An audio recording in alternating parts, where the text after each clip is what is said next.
so that we have devotional material to use when we want to join our mind with them.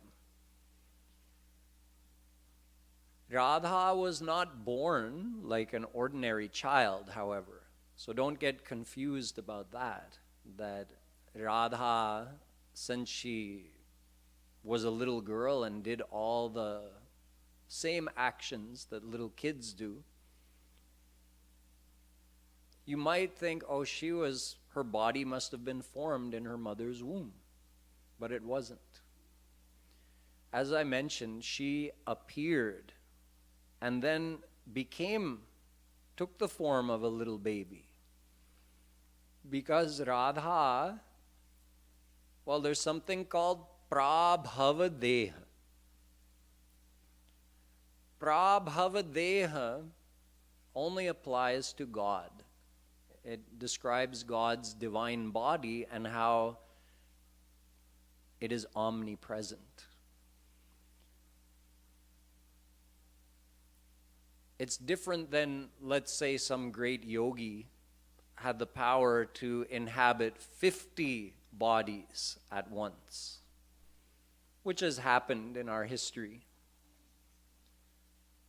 That's not the same. Even if a yogi could inhabit 200,000 bodies at once, so they'd have bodies all over and could fill a whole hall,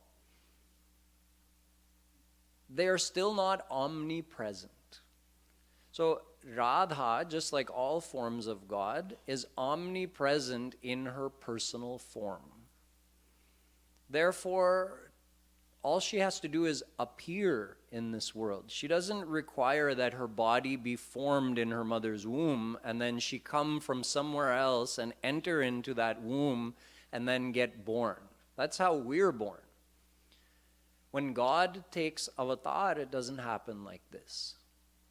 She just appears, then takes the form of a little baby, and everybody thinks she was born from Mother Kirti, but she actually wasn't. She just appeared and adopted her, graced her to become her mother. So you understand that Radha is Krishna, Krishna is Radha. Whenever they take avatar, they are appearing out of their own free will in this world to grace the souls with their presence here on earth, to spread the glory of their name and their leelas and their forms here on earth so that souls have material through which to worship them and get inspired knowing that Radha is real. She came here on earth. It's written in our scriptures. It's described by our saints. She appeared here on earth. That means I can see her one day.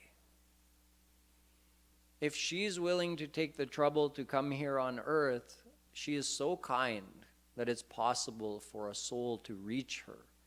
Of course, not through one's own effort alone, but through her grace. When we surrender to her, her grace makes it possible for us to attain her. So Radha, if you want to know who is she, you come here on the day she appeared and you're wondering, why do we have Shri Raseshwari Radharani Mandir? Who is Radha? Well, Radha is both a devotee of Krishna and the one who is worshipped by Krishna. Or you could also say Radha is Krishna and Krishna is Radha. Radhikam Krishna Rupancha Krishno Radha Swarupaka Sanat Kumar Sanghita. Who is Radha? She is Krishna. Who is Krishna? He is Radha. Both are one but appear in two forms. So this is a very important point. If you forget everything else I said on this day, just remember one thing. There's no difference between Radha and Krishna. That being said, they still appear in two forms in order to do leelas. So just like Radha can have a leela with her brother and her mother, she can have leelas with Krishna. Sometimes people wonder, why didn't Radha and Krishna get married? Krishna married Rukmini and all the other queens in Dwarika. Why didn't he marry Radha? First of all, Radha and Krishna do get married in some avatars. They got married as Sita Ram. Who do you think Sita Ram is? None other than Radha Krishna. And even when they come as Radha Krishna in previous avatars, sometimes they do a marriage leela and sometimes they don't. It's of no consequence. It's a matter of whether it's decided to reveal that leela for the happiness of the devotees, or in some avatars, not. In fact, there are some descriptions of this avatar where Radha and Krishna got married. There are unlimited leelas that happen. Just what's written in the Bhagavatam is not all the leelas of Krishna. Just what's written in Brahma Vaivart Puran or Brahmand Puran or Garg Sanghita. These are not all the leelas of Radha and Krishna. There are unlimited leelas. It's told that one day Radharani came in, again, coming in from outside at quite a young age, and in kind of a confused state and really needing to speak to her mother. And she finally got her mother's attention and said, "Mother, today I'm disowning you. You're not going to be my mother anymore." What? What happened? She said, "My friends are all teasing me today." Lali, why would they be teasing you? Nobody is a match for you in anything. You are the topmost in all the good qualities. Who could find something to tease you about? Lali said, "No, mother, I don't know if it's true, but if it's true, I'm not making you my mother anymore. My friends told me that you got me engaged to a very dark complexion boy. And they're all engaged to very light complexion boys. So, mother, is this true?" Mother's thinking what to say. She doesn't know who is Krishna yet. Can you imagine? Radha and Krishna are one, and Radha hasn't met Krishna yet. Krishna hasn't met Radha. They don't know who the other one is.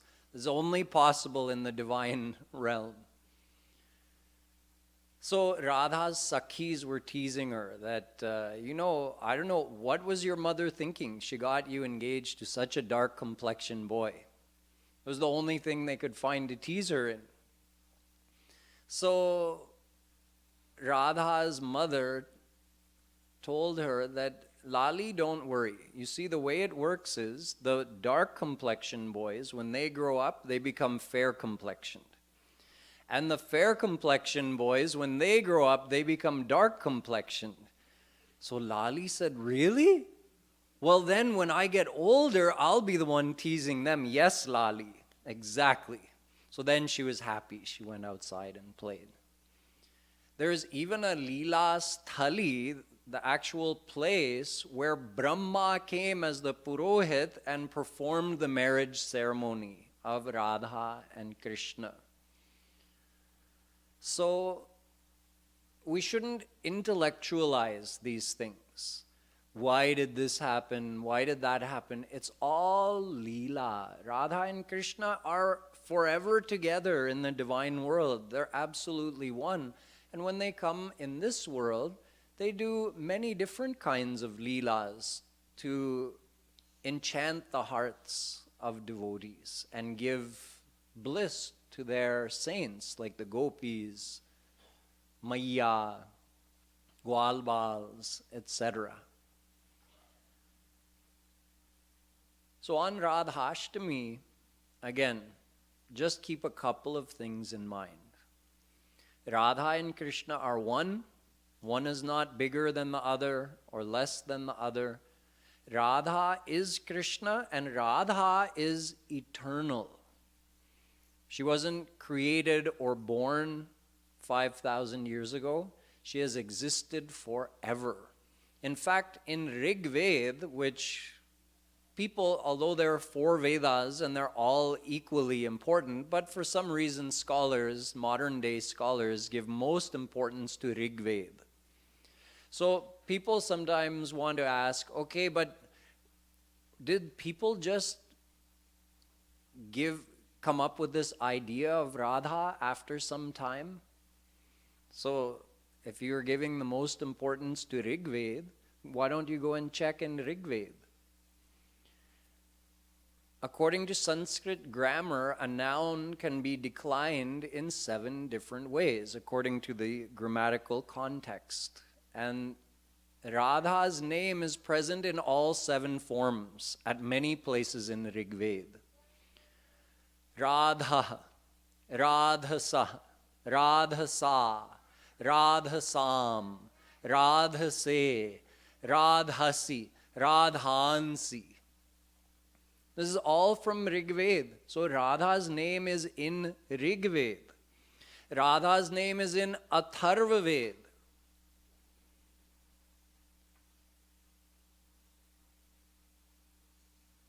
Nasamyak Puranani Vadanti Tam Radhikam Devadhatrim Namamah. We, the Vedas, bow down to Radha, who cannot be fully described in Vedas or Puranas, and who is the source of all godly powers for all the forms of God. Jagad Bhartur Vishwa Sammohanasya Shri Krishna Pranatodhikamapi. This Radhikopanishad from Atharva Veda goes on to say that even Shri Krishna, who is the enchanter of the entire creation, he's such a divine personality who enchants the hearts of even other divine personalities like Vishnu, Shiva, Brahma, Saraswati, Rama, Parvati.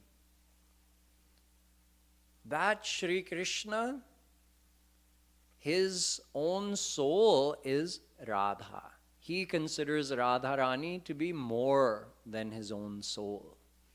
Sansha Kamala Shailaputri Tam Radhikam Shakti Dhatrim Namamaha. This mantra goes on to say that Kamala, meaning Lakshmi, and Shailaputri, meaning Parvati, Durga, they are ansh of Radha's personality. Sansha Kamala Shailaputri. They are a part of Radha's personality. They are manifestations of Radharani. So we, the Vedas, bow down to that Radha. Tam Radhikam Shakti Dhatrim Namamaha. That Radha who is the giver of all divine powers to all the female forms of God. So that is Radharani, supreme goddess of the divine world, the soul of Shri Krishna. Atma tu Radhika tasya. Krishna's Atma is Radhika.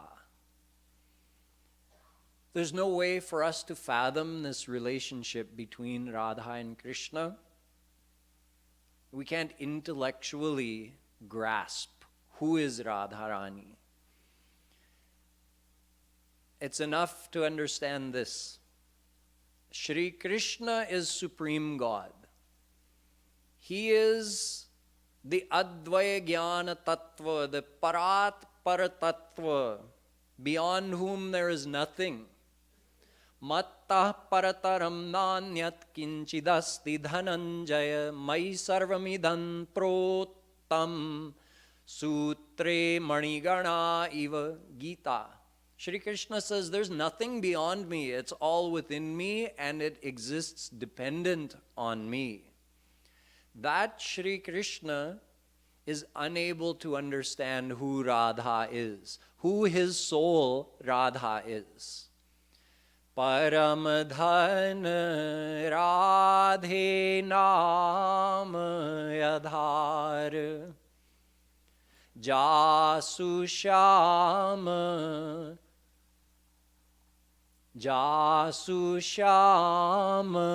murali mahaterat sumirat barambar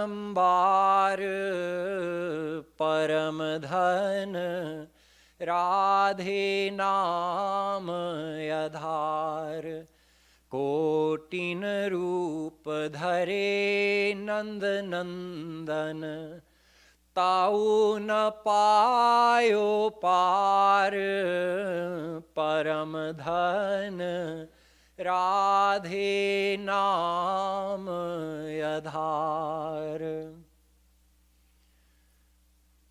Who is Radha? She is so great that her name is the life of my life, says a Rasik saint. Her name is the foundation of my life and existence. Shri Krishna always chants her name as he plays in his flute while doing remembrance of Radha. He does smaran, always thinking of her. And he has taken so many different forms to try to get close to Radha in different ways, to try to know her, to fathom her beauty and understand who she is. Tau na payo par. Just like Vedas and Puranas can't fully describe Radha, Supreme God Shri Krishna can't even fully know who she is. His mind drowns in her beauty and love before he reaches the ultimate end of who Radha is. His mind drowns and he becomes lost in the ras of Radharani. The Mahabhav, the Madanakya Mahabhav. So on Radha Ashtmi day, for us to realize the significance or to correctly celebrate this day of Radha's appearance on this earth, there's not anything complicated we have to do. Just remember who she is. Oh, Radha, Supreme God, the soul of Shri Krishna, Shri Krishna's female form. She came on earth on this day. She appeared here to remind us of her existence and inspire us to do devotion to her. So all we have to do is remember her, lovingly remember her leelas, and have faith that one day, if we keep worshiping her, our Divine Mother will come to us. That is the meaning of Shri Raseshwari Radharani Mandir also. We don't just remember this on Radha Ashtmi day. It's a special day to remember her. But this mandir is here to remind us of Radharani's greatness and importance every day. So we can come here and worship her and her male form, Shri Krishna, by doing kirtan, by meditating on their forms and leelas, and by thinking today of Radharani as our daughter or little sister. Develop that personal connection with her as you remember her on this day, and you will see, you will get closer and closer to her, and a day may come where you will be blessed with the divine vision of Radharani. Bolo Radha Rani ki, Kirti Kumari ki, Ahladini Shakti ki, Jai Jai Shri Radhe, Jai Jai Shri Radhe, Jai Jai Shri Radhe.